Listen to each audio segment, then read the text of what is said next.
Hey, what's up everybody? TechChucker here, and today we are going to unbox and assemble my very first 3D printer. So the printer that I got is the Creality Ender 3. There's a whole slew of different printers and a lot of research that I did that brought me to this one. Now it's a pretty budget printer. There are just a ton of reasons that I chose to go with this. A lot of folks are doing the Ender 3 Pro right now. It's about $100 more than this one. I chose to go with this one, namely because of the cost and the recommendations that I saw from other people that were like, you know what, the Ender Pro is not really that much of a difference in terms of quality of printer, and so that's why I went with this one.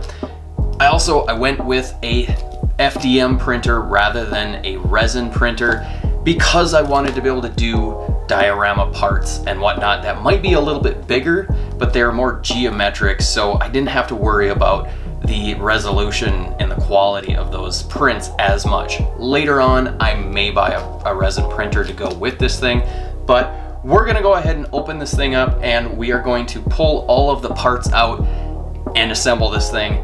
I am going to probably speed up some parts, maybe cut parts out, because this could take a long time. And I want people to know this is not a definitive instructional how to do this. I'm not gonna be doing that. If that's what you're looking for, there's plenty of other really good resources out there. I am just building this. I'm gonna have to look at some tutorial videos as we go along to figure out how to do it, because I've heard that the instructions that come with are not amazing. So I'm gonna get this situated. I'm just gonna pull everything out of the box and let's go ahead and get started.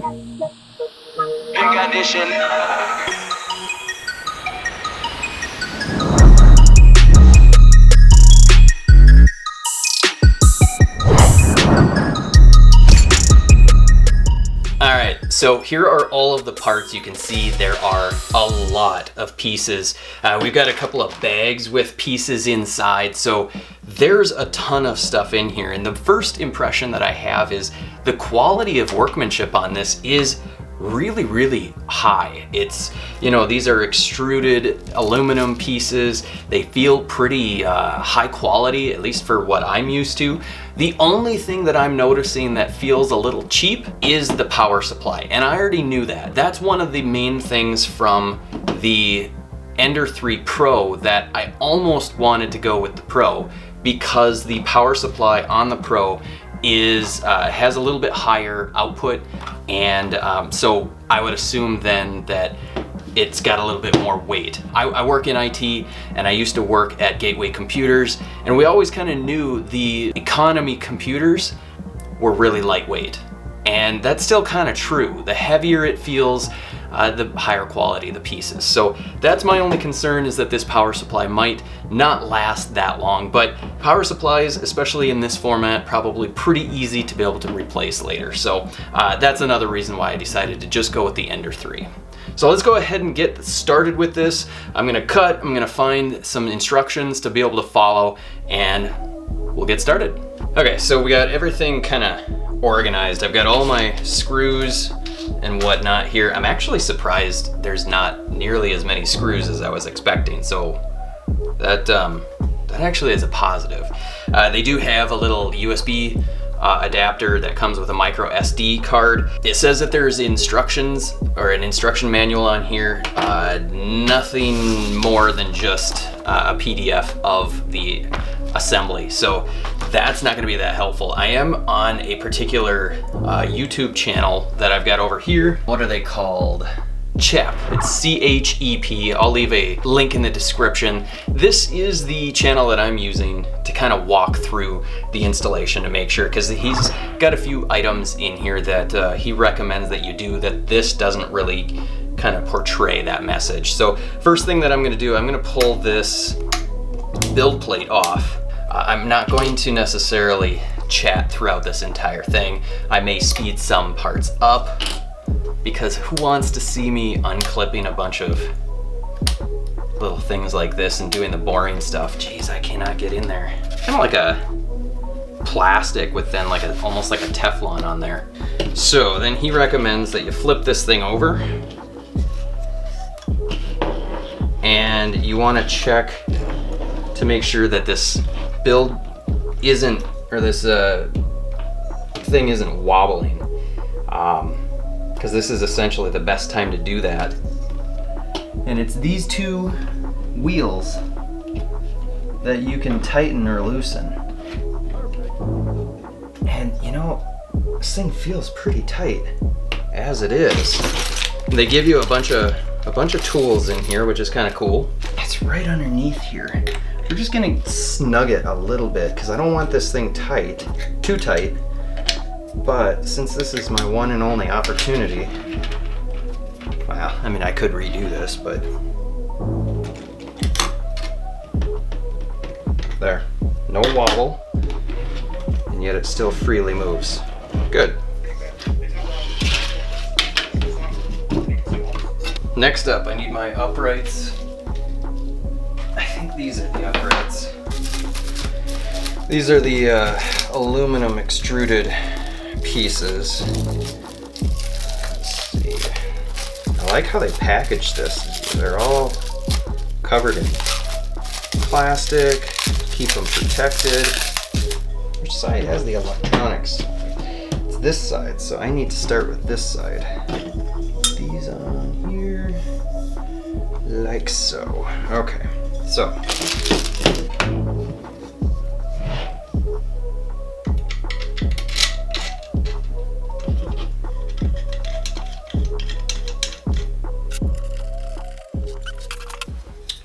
We got to make sure that this is square. Okay, so this is a little frustrating. Thing is not perfectly square.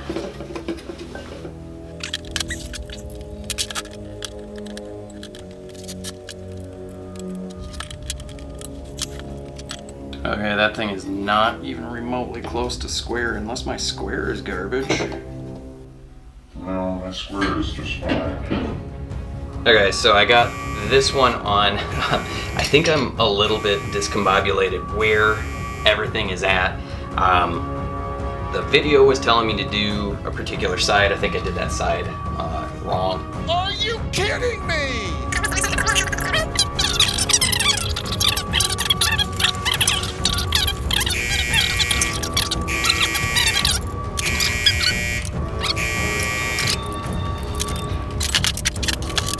So because these are aluminum, I have to be careful about how tight I do it, otherwise you're gonna wind up stripping it. So hopefully I've got this tight enough. It feels as though it is pretty well square, I believe. So, and now it doesn't feel like it's square. We may have to adjust that again. Double check, this one also doesn't seem as square. Ah! We'll fix it.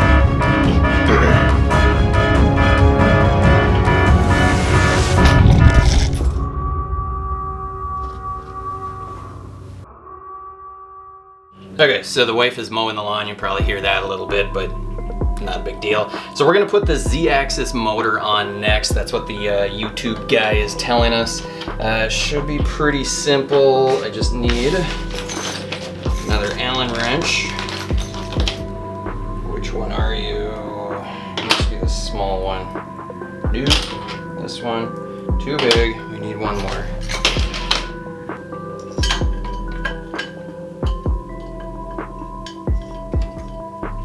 So this, he said, just get it not super tight, just get it in there. That's what she said. My guess is because at some point elsewhere we will need to adjust this. So we'll just get it a little snug, not much. You can always back that off. And then there is this guy, which I believe we slide in like this.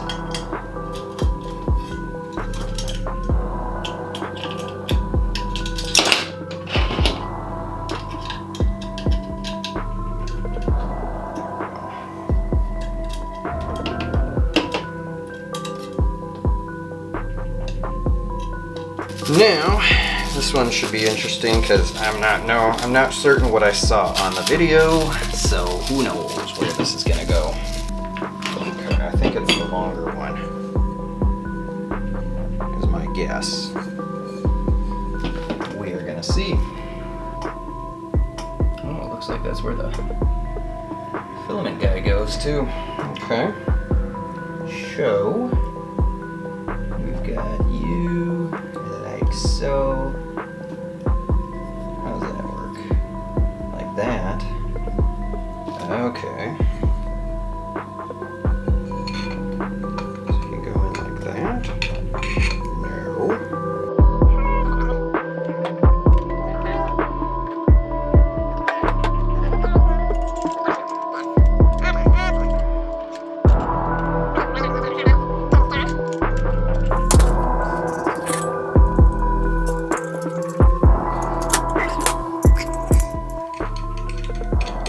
Oh, we got it. It's going in. That's what she said. Okay. So I don't know if I should tighten that entirely or not. Okay, so it needs to be even with the top of this bracket. Oh, easy enough. Looks pretty even. Ooh, now it's not. There. Now it's even. Tighten you down. Can't get much easier than that, right?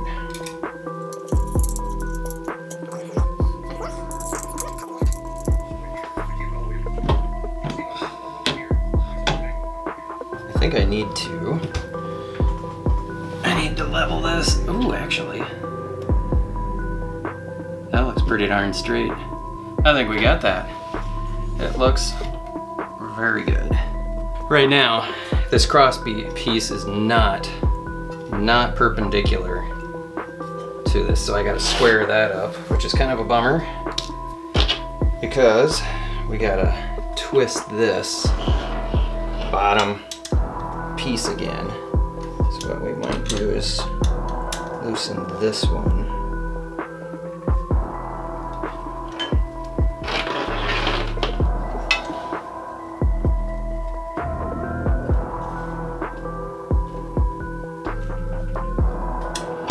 Still there.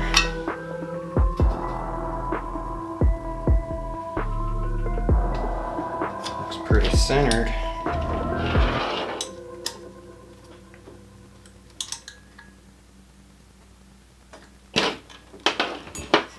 Sweet. Alright, next up is the Z-Rod. Doesn't look like there's any particular direction that needs to go. That is going to screw in. Right down here. Ooh, look at that. It goes right in.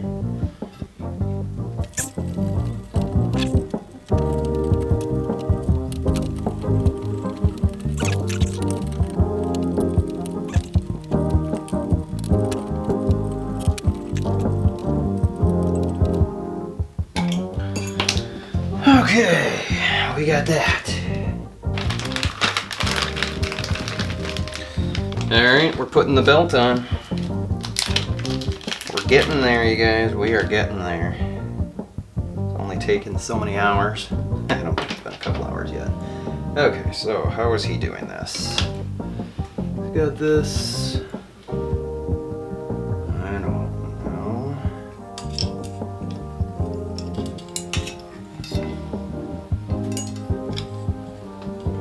Alright, set that aside. We got the belt. Boom.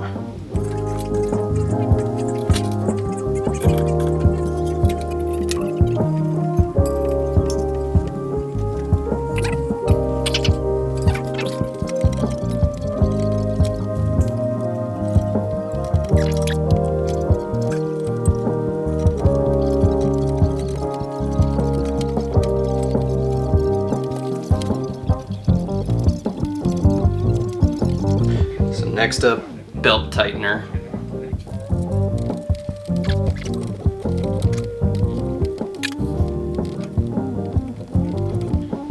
Alright, so we made a mistake. We put this one on, and we shouldn't have. quite yet. So we're gonna take it off. We're gonna redo it. Okay, so I took a little bit of a break. We're back now. We're gonna go ahead and start assembling this piece, which goes onto this crossbar. Let's see. Right, like so. Oh, wait. Almost messed up again. Gotta put this on here, I think, first. Otherwise, good luck getting this on. I do wish that I had other camera angles to be able to show you. Just don't have enough cameras. My phone, while I could use my phone, it's never reliable. It shuts off on me and...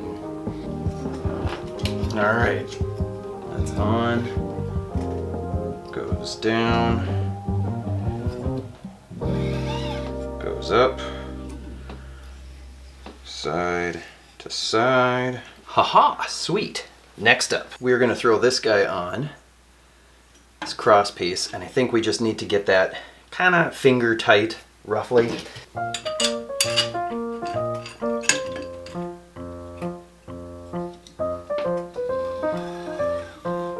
Okay. And then we need to check to see how square this is to the bed. Not super square. Wow. That is there something on here? Sheesh. Oh. Duh. Why would the bed be flat? I have to adjust that for squareness. Idiot. Lame. That was dumb. What I want to do is actually see if this cross piece is square. That looks pretty darn close. Ah. Okay, I think I got it pretty much right. So it goes up all the way. At some point I'll have to reroute this or something. I don't know where exactly this cable goes. Hopefully I got that right. But it looks good. It looks good. So we're gonna go ahead and tighten this down. And worst case scenario, I have to go back and fix it all.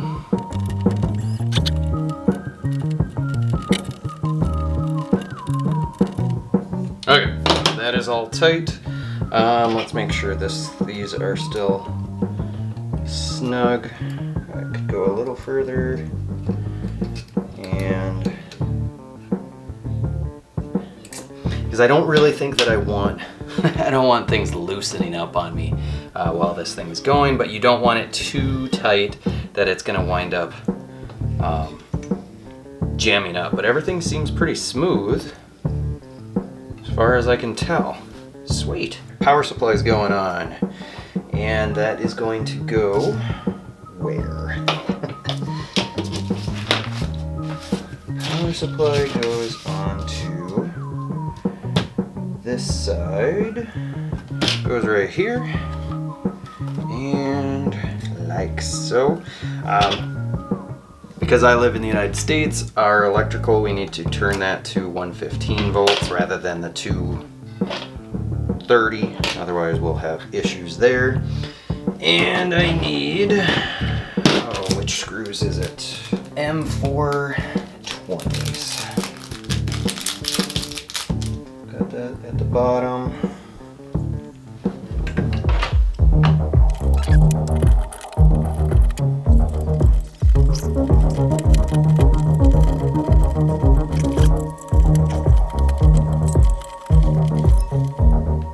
Alright, power supply is on. Next up, we've got the LCD. That's gonna go right on here. Turn it so you guys can kind of see what I'm doing. What did they say? Which connector was it that connects to? I think this guy. Alright, so this guy must go into EXP3. You are tabbed. Oh, really? We gotta turn you, we gotta twist you. That's lame, I don't like that. Oh wait, no, that's not a big deal. And you are going to go right here. Okay, that's easy enough. It's gonna be you.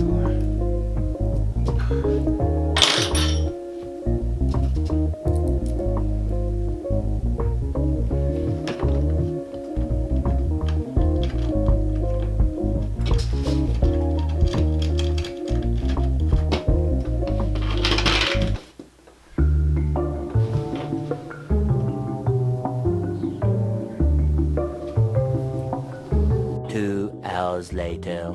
Found it.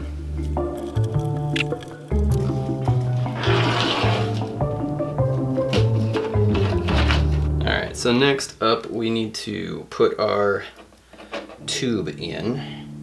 And there is... Oh, where's the part that I need for that? Looks like they may give you 2 of these. Oh, I bet you it's... Oh, interesting. I think there's 2 different sizes. Is that right?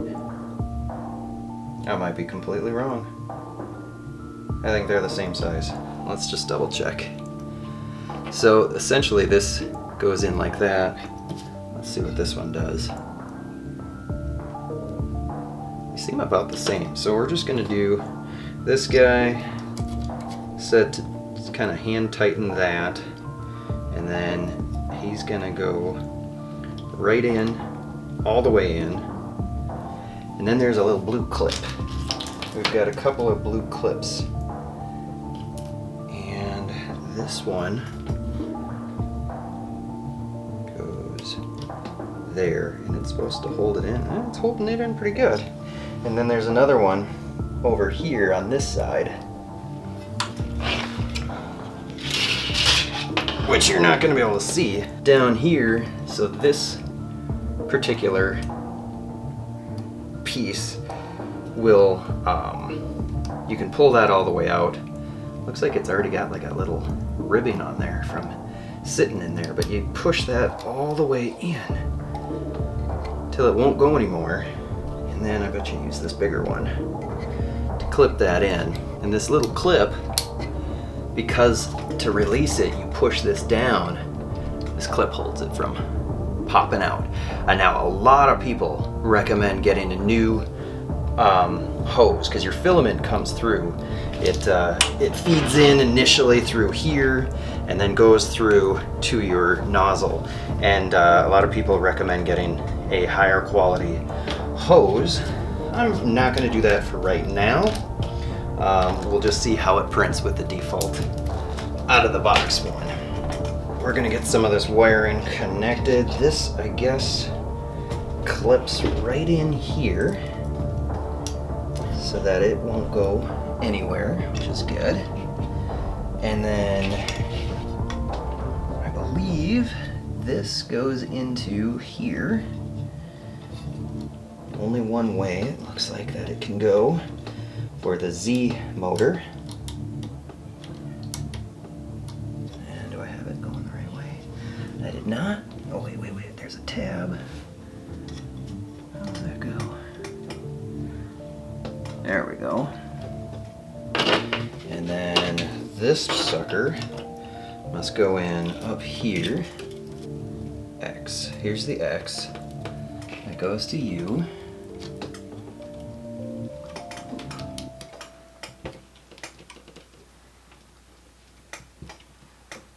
E goes to U.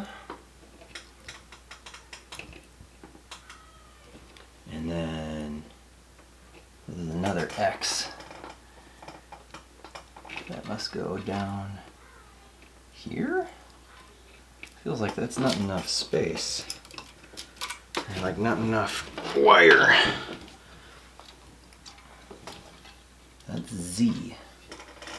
So Z, X, E, X. What are you? You're Z. Why do I have... I'm confused. Okay, so this goes in here. How am I gonna get you in? I'm not sure what this guy is for yet, because I am not seeing any other connectors. This one's connected. This one I'm sure goes over here for the power. It's easy enough. This guy goes right into this. This is for the switch, the stop switch, right here. Hadn't noticed that one before. Wonder if is there a connector for? Nope. Okay. Dang. I think we might have gotten it. And now we're gonna put the filament mount on here. Shouldn't be too difficult. I wonder if you pull these off. I should look. Oh. How does that work? Oh, did I put this on? No, I didn't put it on upside down. What are they having me do? 2M5. What the heck are they screwing into? Where do you go? Underneath? What the heck? I don't see any holes. I see no holes! What the heck? Where does it screw into? I figured it out. I figured this thing out. There are these T-nuts that I need to use to mount the filament mount. And those are pretty easy to do. So essentially what you gotta do is throw this little screw on through the hole. See if I can do this. You're not gonna be able to see it very well because of my angle, but essentially you take this little nut thing, throw it on, and then you can mount it anywhere you want on this channel, which is kind of cool. There's several others of these throughout this build, which is kind of neat. So I can put that as close to the edge as I wanted. And then, let's do it. Where is my medium size guy? And you have to make sure that each T nut actually activates, meaning it turns and twists into the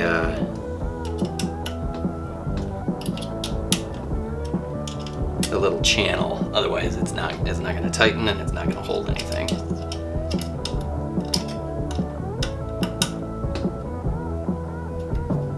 Seems a little loose, like it's not tightening up great. I don't really want it wobbling.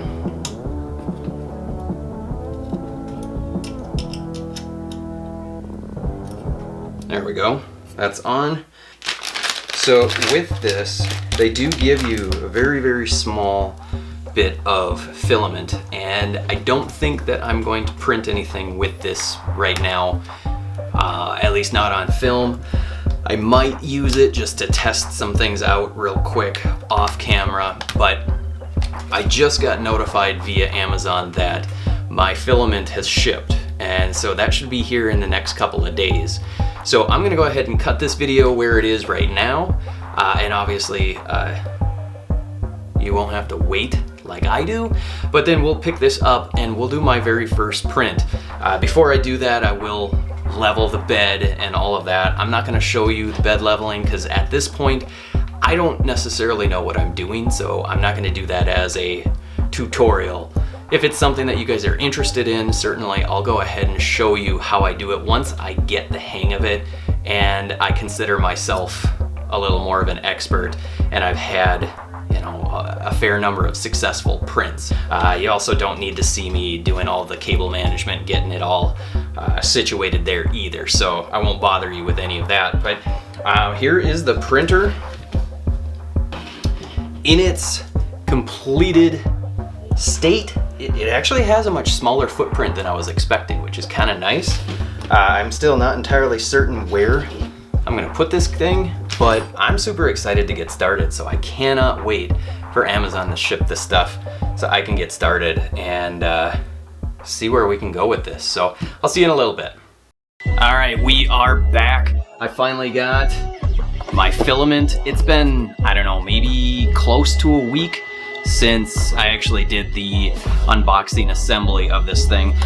The filament that I got, this is a Sunlu filament. It's a PLA Plus, which I didn't realize that when I ordered it, but the difference between PLA and PLA Plus is pretty negligible from what I have read. And even when you look on here, the printing temp range for PLA is 190 to 220 degrees Celsius versus PLA Plus, which is 190 to 230 degrees Celsius. Platform temp is pretty much the same. So I don't really know what the point of the Plus versus, you know, why you'd need that extra 10 degrees, but whatever. It cost me about 30 bucks. It's been pretty hard to get PLA lately because of all of the stuff going on and all the closures. So I was lucky to be able to get this. I got it in black. You can see it's printing back there right now. I kind of wanted to showcase a few of the things that I did print thus far, some test stuff. And so I'll show you a little time-lapse montage of that, and then we'll talk a little bit more in just a second.